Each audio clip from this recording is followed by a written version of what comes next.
YouTube, and welcome to Beauty in the Empty Nest. Today I want to review eyeshadow palette that I've just adored. I keep using it, then putting it away, going back to something else, and then going back to it and falling in love again. And it is, as you saw from the title, the Too Faced Natural Matte Eyeshadow Palette. This has a nice combinations of lights to darks, and for those of you who are maybe not as good at coordinating colors like myself, it all kind of does it because they all work together. Let me give you a view. You can see the really nice mixture, of colors. But this palette, I got it at Ulta. You can also, I believe, get it at Sephora. It's that beautiful mixture of colors. I'll do some little swatches for you, but as you can see, they go across from the day to classic, and then to, what is that one called, a fashion look. So you can work across or work down. I kind of feel like it's like tic-tac-toe, but it's got a nice assortment of colors. Actually, I'm wearing colors from it right now today, and I feel like they blend so well. I don't even have eye primer on. I had one of those moments, have you ever had these, where you start putting on your eyeshadow and you're like, I forgot to put my primer on?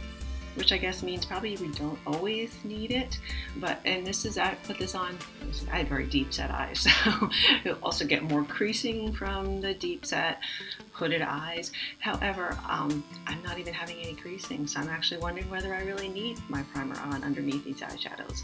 They blend so well. So let me give you a couple swatches from some of the colors. I'm going to go across first. These are the first three colors. And so this is Heaven, Cashmere Bunny, and Suppresso. It's right across the top. Here's on my fingers. Let me see if I can get a nice swatch on my arm. Hard to get these colors to show up very well on your arm. Yeah, see, it's kind of a little tough. This is a nice color over here for that deep corner, which is kind of where I used it. Again, this is a nice kind of transition-y color, so I used this really across my brow bone. And then of course the light is a really nice color for the inside corner and underneath your eyebrows there. And again, those three colors, just so you see, and again, I know the swatch is not too great. I'll try and take some photos of some swatches, so maybe that will show a little bit better too. This is Heaven for the light color, Cashmere Bunny, and Suppresso. Okay, let me do the next row. The next row is the classic look. And again, I sometimes use those colors just going across in that way, or sometimes I mix them all up.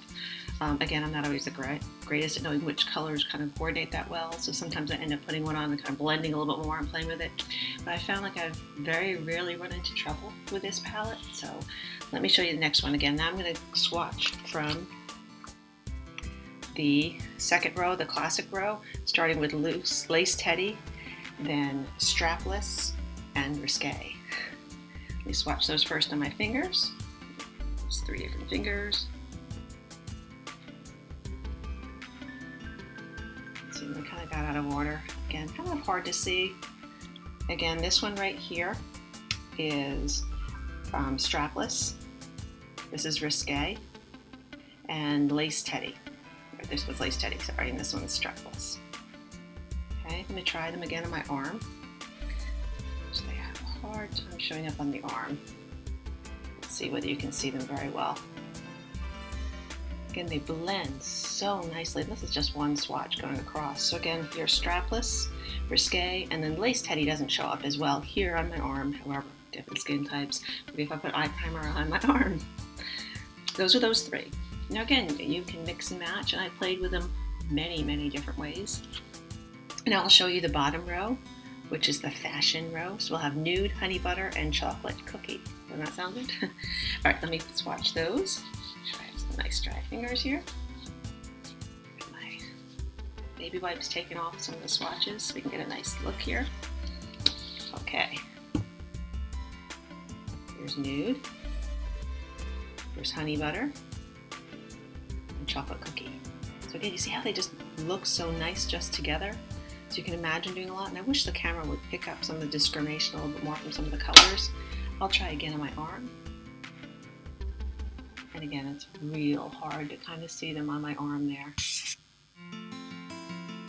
Okay. So again, going across, that was the Nude, the Honey Butter, and the Chocolate Cookie. these just are really, they blend so well, even using like not a nice quality of a brush. I find that they just really, you can't make a mistake with them, I guess I would like to say, because they blend out so well. I also really like this container. It's got that little magnet there. At first I wasn't sure if I'd like kind of a tin container. It's great for travel. I travel a lot. This is great for travel, which is one of the main things I was also looking for. So I didn't have to, you know, say to myself, in the next 5 days I can only wear these color eyeshadows. This one you can play around with so much. And again, go from day to night, to fashion to classic in this. So again, we'll look at the back if you wanted to see it there. Here again, I give this big thumbs up. I've played with this so much, and every time I keep coming back to it time after time after time, and I have to say I almost think I might like it a little better than some of my Makeup Geek eyeshadows. They just have that creaminess. It's not as much fallout. I actually also got the Kat Von D Shade and Light eyeshadow palette, but I ended up returning it because I felt like this had more variety and more that I could do with it and play with it, and I like these eyeshadows more than the ones that were in the Kat Von D one. So again, for me, for what I've been using, I love matte shades. I really try to stay away from more sparkly glitters. Number one, just given my age, I don't like all the sparkly glitter all the time in my eyes, and if I do, I'll just do a little bit on the outside and then kind of really blend it away. But the biggest thing is also having the deep set hooded eyes, is you really don't want that kind of sparkle and glam. But again, like I said, sometimes I do like that, so I will use it a little bit in the outside corner and a little bit under my eye. This one again is foolproof. Beautiful mattes, not too dry. They don't give a lot of drift coming off of them. Really true to color. Again, I hope I can get some good pictures of these colors on, but really, really wonderful matte palette. So again, let me know if you want to see some kind of a demo with me applying these. I do it differently each time, but let me know if you want more information on these. Again, I have big thumbs up for this matte palette. Thank you again. Leave me a comment, subscribe if you'd like to see some more, and I'll be looking forward to sharing more and more.